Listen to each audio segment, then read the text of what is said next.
আজকে যে বিষয়টি নিয়ে কথা বলবো সেটি হচ্ছে about the exam. Exactly as far as I know coaching system এই টপিকের উপরে আপনাদেরকে কোনো ক্লাস দিবে, কিন্তু এটা হচ্ছে মোস্ট ইম্পর্টেন্ট টপিক। আপনাকে কোনো পরীক্ষায় ভালো করতে হলে ওই এক্সাম সম্পর্কে ডিটেলস জানতে হবে। আফটার গ্র্যাজুয়েশন আমাদেরকে 3 টাইপস অফ অপরচুনিটি থাকে।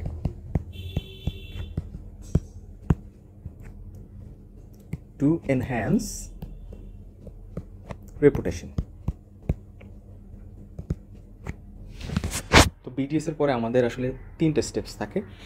আমরা আজকে মেইনলি এই 3টে এক্সাম নিয়ে বোঝার চেষ্টা করব, আলোচনা করব, to understand how to do well in this exam. সবার প্রথমে আমাদের বাংলাদেশের সবথেকে ফেভারিট এক্সাম হচ্ছে FCPS part 1 exam. Second most favourite হচ্ছে residency and diploma. And third, যেটা রিসেন্টলি খুব হাইপ তুলছে এবং এটার প্রতি সবাই একটা আগ্রহ দেখাচ্ছে, সেটা হচ্ছে লাইসেন্স এক্সামস।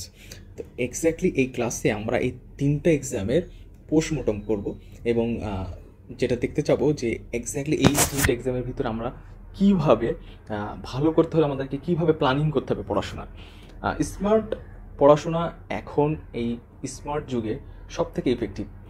আপনি যদি মানে 24 আওয়ার্স পড়েন কিন্তু আউটপুট ওইভাবে পাবেন না যদি স্মার্টলি না পড়ালেখা করেন।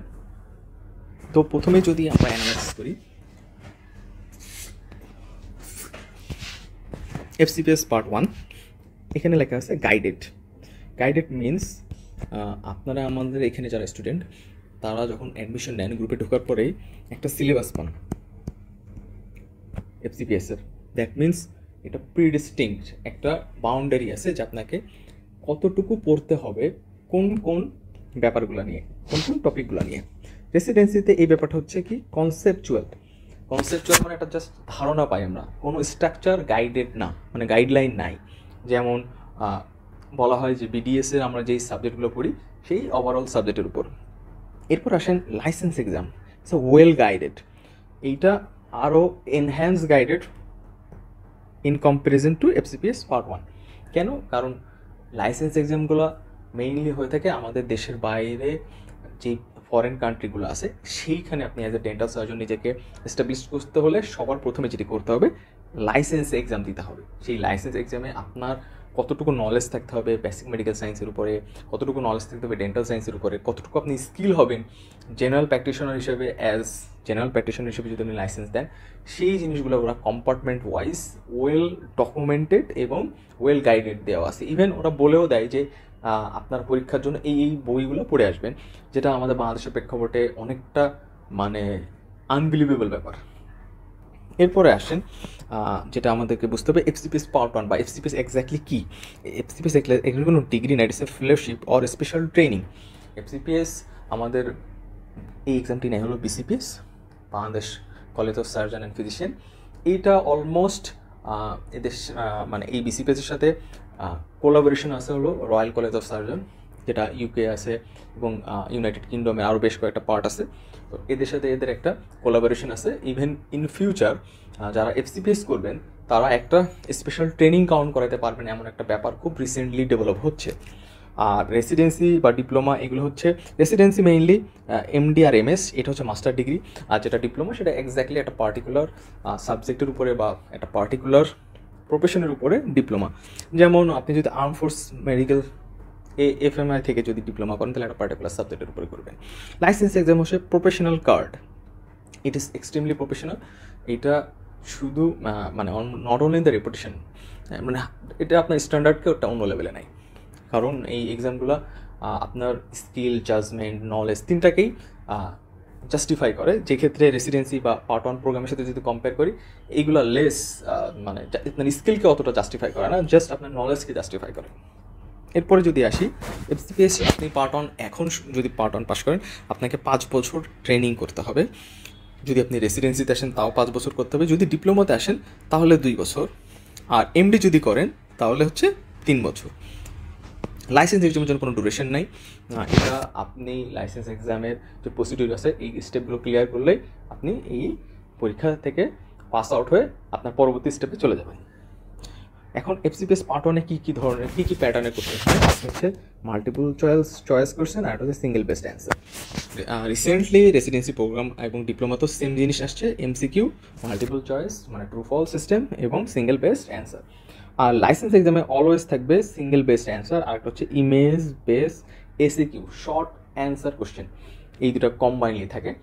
এটা পার্টিকুলারলি ডিপেন্ড করে যে আপনি লাইসেন্স এক্সামটা কোন দেশে দিচ্ছেন।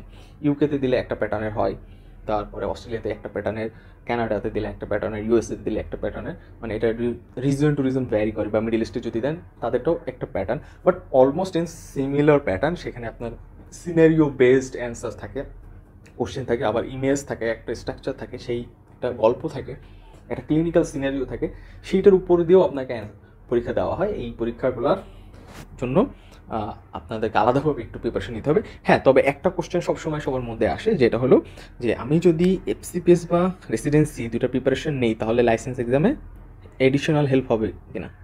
Answer is yes. আপনি যদি এফসিপিএস বা রেসিডেন্সি নিয়ে পড়ালেখা করেন তাহলে অলমোস্ট 65% কভার হয়ে যাবে লাইসেন্স এক্সামের, সেটা যে কোনো দেশের। এরপর আসেন পরীক্ষার সিস্টেম। পরীক্ষার সিস্টেমে হচ্ছে এফসিপিএসটা হয় OMR base, residency OMR base, আর যেটা লাইসেন্স এক্সাম সেটা হচ্ছে computer system base. Computer system base মানে একটা পার্টিকুলার টাইমে আপনাকে একটা পার্টিকুলার ওয়েবসাইটে লগ ইন করায় সেখানেই পরীক্ষা নেওয়া হবে, একদম পুরো ডিরেক্ট। আপনি ওইখানে ওয়েব ক্যাম থাকবে সামনে, আপনাকে মনিটরিং করাবে এবং আপনি ওখানে পরীক্ষা দেবেন। কম্পিউটার সিস্টেমে আপনার সামনে কোশ্চেন থাকবে, ইমেজ থাকবে, সেইগুলো দিয়ে আপনি আপনার অ্যান্সার টাইপিং করবেন। কিছু কিছু ক্ষেত্রে রিটেন এক্সামও নেওয়া হয় বা ওএমআর বেস কম্বাইনলি নেওয়া হয়, বাট সেটা খুবই ডিফারেন্ট সিনারিও বা সিচুয়েশনে হয়। এরপরে আসেন এক্স্যাক্টলি কী পড়ালেখা করতে হবে এই এক্সামগুলোর জন্য। এফসিপিএসের জন্য বেসিক মেডিকেল সায়েন্স পড়তে হবে, একটু dental science particularly com. But যদি রেসিডেন্সিতে আসেন পার্টিকুলার এমন কিছু নাই, আপনাকে ডেন্টাল সায়েন্স, মেডিকেল সায়েন্স পড়তে হবে। এবং এটা একটা, আমি আগেই বলছি, এটার গাইড নাই, কনসেপচুয়াল একটা ব্যাপার আছে। মোটামুটি বিডিএস আমরা যা পড়ছি সেইটারই উপরে মোটামুটি পড়তে হবে। আর লাইসেন্স এক্সামের জন্য যেটা দরকার same as basic medical science এবং ডেন্টাল সায়েন্স, দুটোর উপরে গুরুত্ব থাকে, দুটোর উপরে পার্টিকুলার মার্ক ডিস্ট্রিবিউশন থাকে। এফসিপিএসও মার্ক ডিস্ট্রিবিউশন আছে, কিন্তু not as always it's followed. কিন্তু আপনার লাইসেন্স এক্সামে অলওয়েজ ফলোড, কারণ ওরা খুব স্ট্রাকচারাইজ, এক্সামগুলো খুব স্ট্রাকচারাইজ হয়। এরপর সে আমাকে কি লেভেলে পড়তে হবে এটা যদি সেটা নিয়ে আলোচনা করি। এফসিপিএস বলে আপনাকে ডিটেলস পড়তে হবে। রেসিডেন্সিতে যদি আপনি পড়তে চান তাহলে খুব বেসিক লেভেলের ইনফরমেশন নিয়ে আপনাকে পড়ালেখা করতে হবে। খুব ডিটেলসে প্রশ্ন আসে না, খুব কম প্রশ্ন ডিটেলস আসে, হয়তো 10% কোশ্চেন আসে ডিপ নলেজ থেকে, যেটা আপনি খুব হান্টিং করলে খুব বেশি বেনিফিটেড হবেন না যদি আপনি বেসিক কোশ্চেনগুলো ভুল করেন। কিন্তু এফসিপিএসে অনেক ডিটেলস এক্সাম হয়। আর যেটা হচ্ছে লাইসেন্স এক্সাম সেটা হচ্ছে একদম ক্লিনিক্যাল জাজমেন্ট প্রত্যেকটা ব্যাপারে, বেসিক সায়েন্স বলেন, মেডিকেল সায়েন্স, ডেন্টাল সায়েন্স, তারপরে ল, ইথিক্স, তারপরে হচ্ছে আপনার মোরালিটি, তারপরে বিহেভিয়ার, কমিউনিকেশন, তারপরে এই টপিকগুলো সব কিছু মিলায় আপনার ক্লিনিক্যাল জাজমেন্ট। ওরা এইটা টেস্ট করবে সবসময় যে কোনো সিনারিওতে আপনি আসলে কী ধরনের ডিসিশন নিচ্ছেন, আপনি রাইট ডিসিশন নিচ্ছেন কিনা, রাইট ডিসিশন নিলেও আপনি কত পার্সেন্ট রাইট, একদম খুব স্পেসিফিক জিনিসগুলো নিয়ে ওরা আলোচনা করে। এবং এই পরীক্ষাগুলোর সিস্টেমটাই এরকম, জাস্ট আপনার ক্লিনিক্যাল স্কিল, নলেজ, এই তিনটা আপনি কম্বাইনলি কীভাবে স্মুথলি পারফর্ম করতেছেন সেই জিনিসটাই জাজমেন্ট করে হচ্ছে লাইসেন্স এক্সাম। এফসিপিএস পার্ট 1 যেটা আছে সেটা জাস্ট একটা ফেজে পরীক্ষা হয় একদিনে, রেসিডেন্সও একটা ফেজেই পরীক্ষা হয় একদিনে।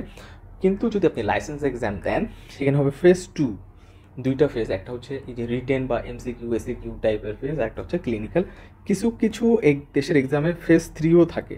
ফেজ 3তে পেশেন্ট কমিউনিকেশন, বিহেভিয়ার, তারপরে আপনার অকুপেশনাল ইংলিশ টেস্ট, এই ব্যাপারগুলো নিয়েও ডিল করে, আবার কিছু দেশ করে না। তো এই ব্যাপারটা এক্স্যাক্টলি আপনি ভ্যারি করবে আপনি আসলে কোন রিজনের জন্য ট্রাই করতেছেন। এরপরে মানে আমার মেথড অফ লার্নিং কেমন হবে, মেথড অফ লার্নিংয়ের জন্য মোস্ট ইম্পর্টেন্ট হচ্ছে এফসিপিএসের জন্য আপনাকে অলওয়েজ ক্লিয়ার কনসেপ্ট থাকতে হবে, প্লাস মেমোরাইজিং পাওয়ার থাকতে হবে। কিছু জিনিস আপনাকে মেমোরাইজ করতে হবে এবং কিছু জিনিস আপনাকে ক্রিস্টাল ক্লিয়ার কনসেপ্ট থাকতে হবে, কারণ আপনি যদি ওই ব্যাপারটাতে ক্লিয়ার না হন ওই প্রশ্নগুলোতে আপনি প্যাচ খেয়ে যাবেন পরীক্ষা হলে।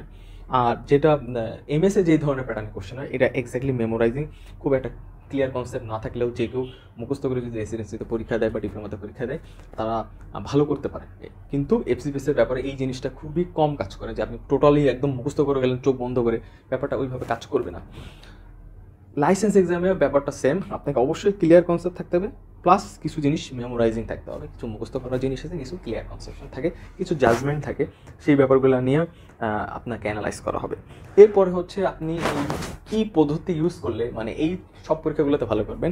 বেসিক্যালি এখানে উপরে যতগুলো প্যাটার্ন একজনের কম্পারিজনে ডিফারেন্ট হইতে পারে, বাট প্রস্তুতির ক্ষেত্রে এই একটা জায়গায় হলো অল আর সেম, সেটা হচ্ছে আপনাকে পড়তে হবে প্লাস ক্লাস টেস্ট মডেল বা মডিউল দিতে হবে।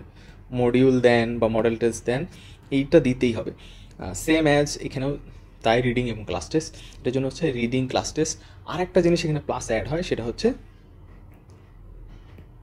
Clinical practice.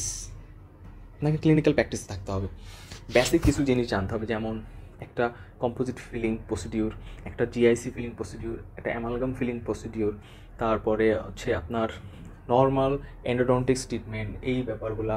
তারপরে কিছু পার্টিকুলার সিস্টেমিক ডিজিজ যেগুলো ওরাল ম্যানিফেস্টেশন থাকে, সেগুলো আপনি কীভাবে ডায়াগনোসিস করতেছেন, এই ব্যাপারগুলো। রাবার ডাম অ্যাপ্লিকেশন, এই ব্যাপারটা।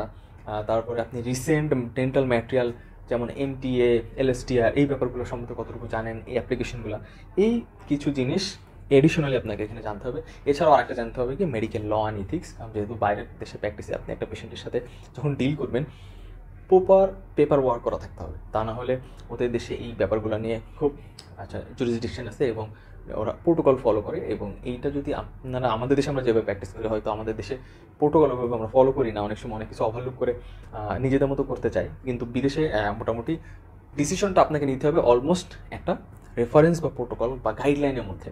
তো সেই জায়গাটার জন্য ওই একটা ক্লিনিক্যাল প্র্যাকটিস থাকতে হবে এবং সেটা আইডিয়াল হইতে হবে। এমন না যে আপনি খুবই ম্যাসি আকারে একটা ফিলিং করলেন, এন্ডোটনিক ট্রিটমেন্ট, এক্সেস ক্যাভিটি উল্টাপাল্টা করলেন, এই জিনিসগুলো ওদের লাইসেন্স এক্সামে কিন্তু ফেজ 2-তে বা ফেজ 3-তে ওদেরকে দেখাইতে হবে। ওরা আপনার সামনে ডামি মডেল দিতে পারে বা আর্টিফিশিয়াল টিথ দিতে পারে, এটা তাদের সামনে কিন্তু পারফর্ম করে দেখাতে হয়। তো মোটামুটি এইটা নিয়েই ছিল আজকে আমাদের এই ক্লাসটা। এই ক্লাসটা ছিল কি অ্যাবাউট দ্য এক্সাম। আমরা 3টা এক্সাম বর্তমানে এক্স্যাক্টলি বিডিএসের পরে এই 3টা এক্সাম আপনার সামনে আসবে। আপনি যে কোনো ধরনের মানে অপরচুনিটি খুঁজতে চান না কেন, এই 3টা অপরচুনিটি আপনার সামনে আসবে। এছাড়া হচ্ছে আমাদের বাংলাদেশে জবের জন্য একটা এক্সাম আছে, সেটা বিসিএস। পার্টিকুলারলি যেহেতু আমি ওইটার উপরে কোনো ধরনের কাজ করি না, ওটার উপরে আমি স্কিল না, তো ওইটা নিয়ে যে স্কিল পার্সন তারা অনেক ভিডিও করে। তো আমি মেইনলি আলোচনা করছি মেইনলি বিডিএসের পরে as a dental surgeon, pure dental surgeon হিসেবে আমাদের সামনে অপরচুনিটি আছে এই 3টা। সেই 3টাতে পার্টিকুলারলি 3টা ডিফারেন্স, কম্প্যারিজন এবং ডিটেইলিং নিয়ে আলোচনা করলাম এই ক্লাসে। Thank you everyone.